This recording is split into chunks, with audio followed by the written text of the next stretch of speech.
गुठीको जग्गा नेपाली घरजग्गा कारोबारमा सबैभन्दा बढी प्रचलित र धेरैजसो सुनिने शब्दको जग्गा चाहिँ गुठीको जग्गा। यो के हो, यसका प्रकारहरू के हुन् र यसलाई चाहिँ नेपाल सरकारले कानुनी रूपमा प्रशासनिक रूपमा चाहिँ कसरी वर्गीकरण गरिएको छ भन्ने कुराको बारेमा चाहिँ आउनुहोस् आजको हामी यस भिडियोमा विस्तृत रूपमा जान्ने कोसिस गरौँ। नमस्कार, म मुक्तिनाथ नेपाल। विगत 5-6 वर्षदेखि चाहिँ म यस घरजग्गा सम्बन्धी कारोबार क्षेत्रमा चाहिँ संलग्न छु। हाल गुड डिल नेपालको तर्फबाट म तपाईहरुलाई यो भिडियो बनाइरहेको छु।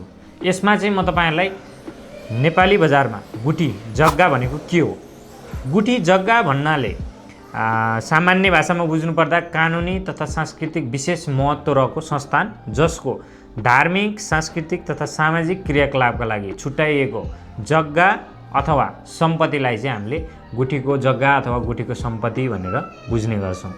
गुठीको जग्गा सामान्य प्रकृतिमा चाहिँ हामीले बोलीचालीको भाषामा धेरै नाम दिए तापनि प्रशासनिक रूपमा हेर्दा यसलाई 4 प्रकारले वर्गीकरण गरिएको हुन्छ।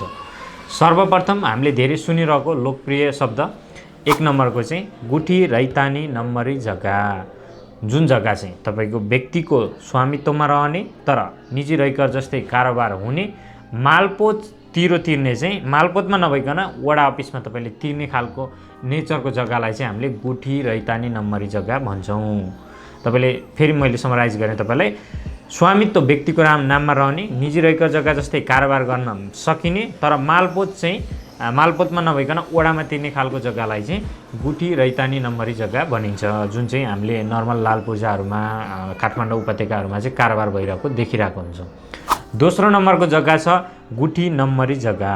गुठी नम्बरी जग्गा भन्नाले अब यो शब्दमै तपाईले बुझिहाल्नुहुन्छ, गुठीकै स्वामित्वमा रहने जग्गा जसलाई चाहिँ गुठी संस्थानले आफ्नो प्रपोजको लागि, आफ्नो दैनिक क्रियाकलाप सञ्चालन गर्नको लागि चाहिँ तपाईको बाली लिने अथवा विशेष नगद लिएर चाहिँ उले आफ्नो प्रयोजनको लागि चाहिँ रेन्टमा दिन सक्ने, भाडामा दिन सक्ने खालको प्रकृतिको जग्गालाई चाहिँ हामीले गुठी नम्बरी जग्गा भन्छौं, जुन चाहिँ कारोबार हुँदैन। सामान्य भाषामा यो जग्गाहरू चाहिँ कारोबार भइरहेको हुँदैन। यो चाहिँ विशेष मन्दिरहरूको अथवा कुनै समूहहरूले चाहिँ यो खालको जग्गाहरूलाई चाहिँ छुट्याइएको हुन्छ, बनाएको हुन्छ। अर्को तेस्रो नम्बरमा रहेको गुठी अधीनस्थ जग्गा।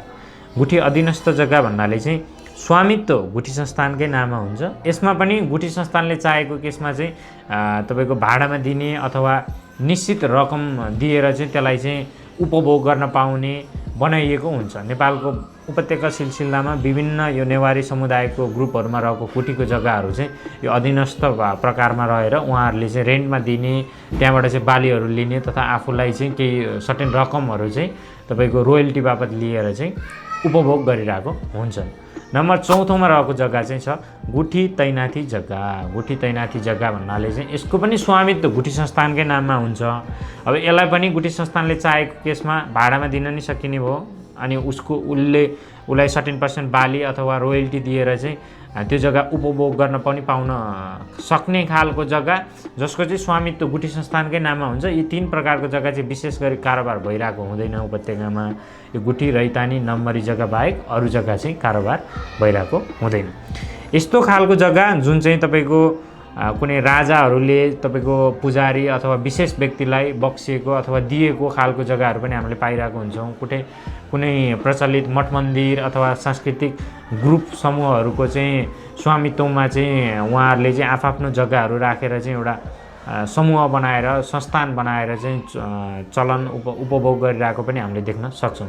विशेष गरी गुठी भन्ने शब्द चाहिँ नेवारी समुदायबाट चाहिँ बढी प्रचलनमा आएको यो संस्था हो, जसलाई चाहिँ हामीले नर्मल्ली अहिलेको समयमा हेर्दाखेरि सहकारी जस्तै स्टाइलले सबैजनाले चाहिँ मिलेर ग्रुपमा एक ठाउँमा राखेर त्योबाट चाहिँ विशेष लाभ लिने खालको प्रयोजनको लागि बनाइएको चाहिँ यो संस्थान हो। पछिल्लो समयमा आएर चाहिँ मन्दिर अथवा अरू प्रयोजनहरूको लागि पनि मजाले प्रयोग भइरहेको पाइन सकिन्छ।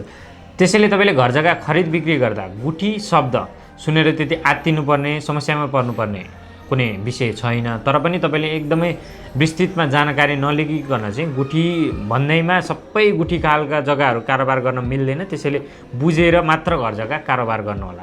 त्यस्तै तपाईलाई एकदमै कानुनी रूपमा स्पष्टता चाहिन्छ, सांस्कृतिक सम्मान र तपाईको सुनिश्चित भविष्यको लागि चाहिँ घर जग्गा किनबेच गर्ने सोचिरहनु भएको छ एकदमै बिना झन्झटमुक्त तरिकाले क्लिन तरिकाले अथवा यस्तै विस्तृत रूपमा अरू विषयहरूमा पनि तपाईँ जानकारी लिन चाहनुहुन्छ भने तपाईँ कमेन्टमा तपाईँले मलाई चाहिँ क्वाइरिज गर्न पनि सक्नुहुनेछ भने हाम्रो गुड डिलको पेजमा पनि तपाईँले सम्पर्क गरेर अझै परामर्शहरू लिनु पनि सक्नुहुनेछ र तपाईँले यदि काठमाडौँ उपत्यकाभित्र घर जग्गा किन्नुपर्ने छ बेच्नुपर्ने छ अपार्टमेन्ट किनबेच गर्नुपर्ने छ अथवा भाडामा लिनुपर्ने छ अथवा लगाउनुपर्ने छ भने तपाईँले सम्झिनै पर्ने विश्वासिलो नाम गुड डिल।